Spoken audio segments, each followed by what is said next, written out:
Justice, one of the promising parts of the Wake Forest offense today was the ground game. How much of a focus was that, schematically going into the game? It was a focus, not as much as last week. Last week was definitely more focused on our game, knowing that we had a young quarterback who hasn't really been that fire like that. We knew we were going to take shots. We knew we were going to run the ball. And the hardest thing about what we experienced today was, we really were trying to stay in a rhythm.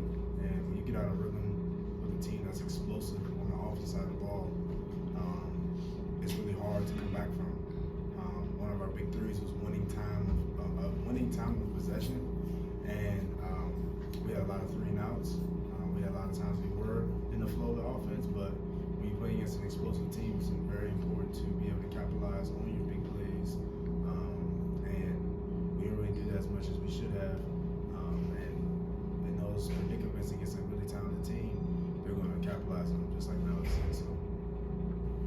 Justice, short week. Again, what takeaways and what adjustments do you feel like you guys really need to lock in on to make sure, again, you're getting off to a fast start, but you can kind of maintain it? I think it's just about winning one-on-ones. I think it's about every single rep, every single play, mentally and physically in practice, kind of going over you making that big play. Our offense is a well-balanced offense. We need the explosives in the pass game to help with the run game. And we need the explosive in the run game to help with the pass game. It goes simultaneously.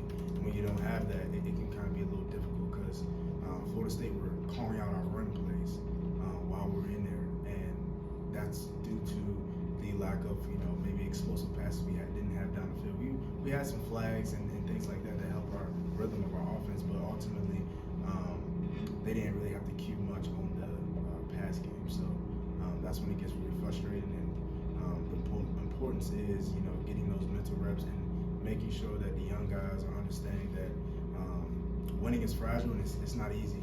I've been a part of 2021 team, 2022 team against really talented teams, and the details matter. And if you don't make those big plays, it's kind of hard, going against the number 4 team in the country. So trying to get those young guys to understand that, and me as a veteran, I know that there's ups and downs in this game, and kind of continually installing that in their brains, and we'll be fine. So you mentioned Florida State calling out runs at the line.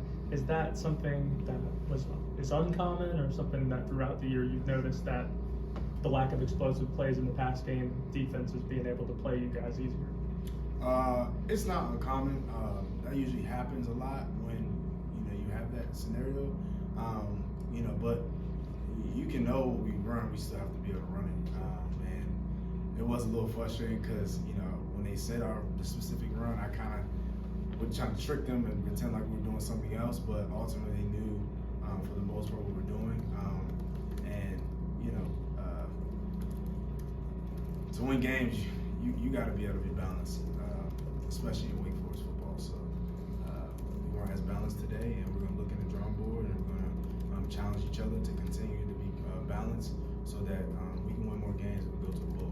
I take it they didn't call out the run on the 58-yarder? They did actually. Call that out. It was pretty good because we got back at it from the linebackers and spit out the front and get the corner.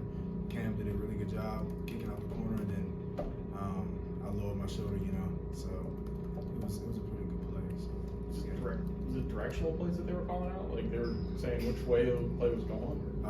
That and the type of play running. They were calling out all our outside zones. Sometimes they call out our GT counters. When we were inserting the tight end, a lot of times they were calling that out.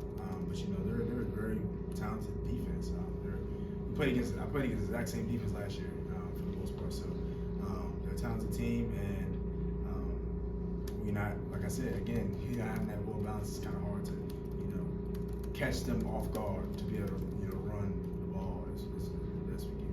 You mentioned playing them last year and winning down there. Is it jarring to see that you guys were ahead of them last year and had 3 wins against them in a row, to how much I'm not trying to be disrespectful, but how much better they are now? Oh yeah, without a doubt. Like I was going on the drawing board with Jerry's and kind of like talking to the team about, you know, how like we played against the exact same team last year. They're very explosive on the offensive side of the ball, but they're the same defense.